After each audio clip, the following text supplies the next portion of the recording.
Bismillahirrahmanirrahim. Ngaji bareng di Damai Indonesiaku.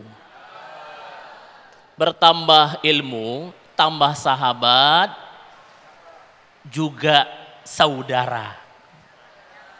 Saya sampaikan salam hangat ajaran Nabi yang dirindu, yang menjawab dengan semangat insya Allah masuk surga sekeluarga.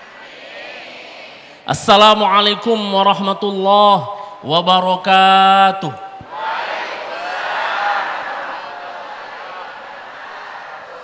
Alhamdulillahi zil minnati wan ni'mah. Wassalatu wassalamu ala rasulillah hudatul ummah.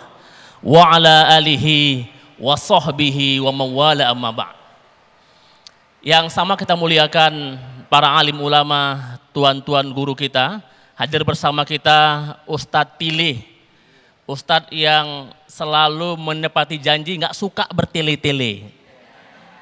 Benar Bu?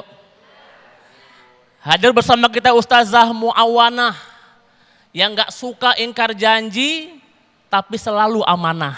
Ya Allah, ya Rabb. Bersama kita juga pembawa acara Mas Sofyan, ya Rabbana, selalu energik dan tampan.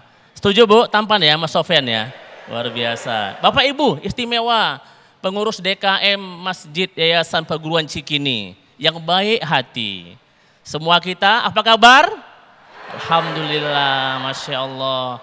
Kita sangat berharap ya Bapak Ibu, dari pengajian silaturahim ini semakin apa yang pernah dijanjikan oleh Nabi, man sarrahu ayyubsatolahu fi rizqih, semakin panjang dan luas berkah rezeki halal kita.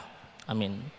Wa an yunsa'alahu fi asarih, semakin panjang usia taat kita. Dan pada puncaknya di hadis yang lain Nabi pernah berjanji, sahalallahu lahu bihi tariqan ilal jannah. Pasti Allah akan mudahkan jalan kita menuju surga Allah Subhanahu wa taala. Amin ya rabbal alamin. Ibu, bukan nggak mungkin ya, bukan nggak mungkin lantaran sering ngaji, sering nonton Damai Indonesiaku, tiba-tiba kita pulang ke rumah, hutang-hutang pun lunas. Yang paling kenceng aminnya nampaknya paling banyak utangnya. Mudah-mudahan yang punya utang Allah lunaskan. Amin ya rabbal. Bu, janji itu hutang dan hutang harus dilunasi. Bapak Ibu, bagaimana pengaruh ingkar janji terhadap keberkahan hidup kita? Wah, ini menarik sekali. Tentu kalau kita ingin hidupnya berkah, maka solusinya adalah memastikan semua aktivitas kita itu endingnya limardotillah. Tujuan akhirnya adalah mengharap, mencari ridho Allah Subhanahu wa ta'ala. Kenapa Ustadz? Bukankah kita semua telah berjanji kepada Allah Subhanahu wa ta'ala untuk selalu menuhankan, mematuhi semua peraturannya, perintahnya, bahkan sebelum kita lahir ke dunia. Tadi disampaikan oleh Ustadz Tilih, ketika Allah ambil janji, alastu birabbikum, kata Allah. Bukankah kita semua ini, saya ulang, bukankah aku ini adalah Tuhan kalian, kata Allah. Apa kata kita Bu? Semua menjawab dengan jawaban yang sama, qalu bala syahidna. Benar ya Allah, Engkau adalah Tuhan kami, kami bersaksi. Bahkan Bapak Ibu, persaksian ini kita ikrarkan kembali dengan mengucapkan syahadat tauhid. Asyhadu an la ilaha illallah. Saya bersaksi bahwa tidak ada Tuhan yang berhak disembah, dipatuhi selain Allah Subhanahu wa ta'ala. Maka perjanjian yang paling tinggi adalah perjanjian kepada Allah Subhanahu wa ta'ala untuk terus menerus taat kepada aturan dan peraturannya. Bapak Ibu, dan Masya Allahnya, Allah itu nggak mungkin menyalahi janji, mustahil mengingkari. Innaka la tukhliful mi'ad. Dan salah satu janjinya adalah orang beriman, siapa yang mau mencapai janji, apa kata Allah Bu? Qad aflahal mu'minun, disampaikan Al-Ustazah Muawanah. Orang beriman itu pasti hidupnya beruntung, hidupnya berkah, rezeki waktunya berlimpah ruah. Kalau salah satu cirinya adalah wallazina hum li amanatihim wa ahdihim raun. Kalau dia memelihara amanah dan suka menepati janji. Masya Allah. Bapak Ibu, yang menarik adalah sekalipun kita menepati janji kepada manusia, tapi tetap, ini penting sekali. Mesti niatnya adalah Allah ghoyatuna, Allah tujuan kita. Kita menepati janji itu mesti tetap mencari ridho Allah Subhanahu wa ta'ala. Ustadz Alek, kenapa mesti ridho yang dicari? Sesuatu yang dicari berarti belum ketemu. Orang yang cari jodoh berarti belum ketemu jodoh. Benar Bu, rupanya memang kata para ulama kita, ridhonya Allah itu memang Allah rahasiakan.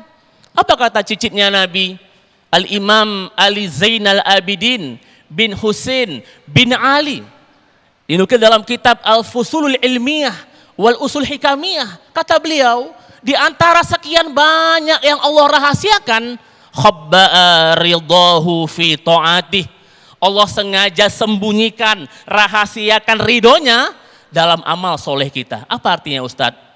Saya, Ustadz Tile, Ustazah Muawana, siapapun kita sampai detik ini gak pernah tahu amal soleh yang mana, kebaikan yang mana yang membuat Allah ridho sama kita. Apakah sholat kita? Belum tentu. Apakah puasa kita? Belum pasti. Apakah tilawatil Quran kita? Belum jelas. Karena kata beliau, fala tahkiru min ta'atihi syai'a. Maka jangan pernah sekalipun menganggap kecil, menganggap remeh, menganggap biasa-biasa apapun bentuk amal solehnya. Kenapa? Fala'alla ridahu fihi. Siapa tahu amal yang kita anggap kecil, sederhana, ringan, biasa-biasa, di situ pula Allah ridho sama kita. Maka kami mengajak, mulai hari ini jangan pernah lagi sepelekan amalan menepati janji. Kenapa? Karena bisa jadi itu pula amal yang membuat Allah ridho sama kita. Bapak Ibu hadirin, sebaliknya hati-hati. Jangan sampai kita meremehkan, menganggap enteng, ingkar janji. Kenapa? Bukankah ini dosa besar? Ya Allah, kalau ada orang beriman yang mengaku beriman kemudian ingkar janji, maka detik itu dia telah menjerumuskan ke jurang kemunafikan. Ya Allah Bu, ini munafik, hipokrit, ngeri Bu. Makanya dengan ingkar janji, kata Nabi, hidup berantakan, orang gak percaya lagi, hilang keberkahan, bahkan dilaknat loh Bu, dilaknat, dikutuk. Apa kata Nabi Bu? Man akhfaro musliman, siapa yang berani-berani ingkar janji, gak mau menepati pada orang musliman, la ilaha illallah Bu, fa'alaihi la'natullahi wa malaikatihi wan nasi ajmain. Orang seperti ini akan dilaknat Allah, dikutuk malaikat, bahkan dibenci, dijauhi oleh semua orang. Mudah-mudahan kita semuanya bisa menghindar diri dari kemunafikan, ingkar janji, yang bahkan kita menjadi orang yang tidak disukai, hilang semua keberkahan. Allahu a'lam bissawab. Nasrum minallah wa fathun qarib wa basyiril mu'minin. Bapak Ibu dari Medan berbaju putih, cukup sekian dan terima kasih. Masya Allah. Assalamualaikum warahmatullahi wabarakatuh. Waalaikumsalam warahmatullahi wabarakatuh. Syukran jazilan Ustadz Alexander Zulkarnain. Beliau juga jauh-jauh dari Medan telah menyampaikan tausiah kepada kita semuanya. Apa yang disampaikan oleh guru kita Ustadz Alexander tadi sejalan atau segaris dengan apa yang kita ucapkan tiap hari, janji kita dalam sholat kita, dalam doa iftitah kita. Inna sholati wa nusuki wa mahyaya wa mamati lillahi rabbil alamin. Sesungguhnya sholatku, ibadahku, hidup dan matiku hanya untuk Allah Subhanahu wa ta'ala. Nah, ini mudah-mudahan menjadi komitmen kita untuk tidak menjadi kebiasaan atau menjadikan ingkar janji menjadikan kebiasaan dalam hidup kita. Nah pemirsa, di segmen berikut kami persilakan kepada para jamaah untuk mengajukan pertanyaan dan nanti insya Allah akan dijawab oleh guru-guru kita berkaitan dengan tema kita, bahayanya ingkar janji. Tetaplah bersama kami dalam Damai Indonesiaku.